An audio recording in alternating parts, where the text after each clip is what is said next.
एक दिन आ जवानी वही जवानी पछी तो हानि तो थवानी अंते एक दिन चाली जवानी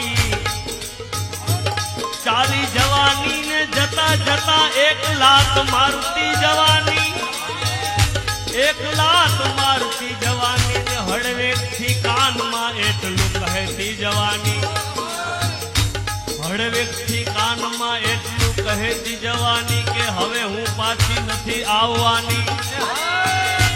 પછી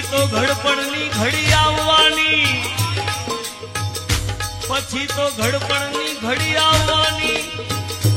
અને આ જમણા જિંદગીને લઈ જવાની માટે રામ ભજી લે આ જિંદગી છે રામ ભજવાની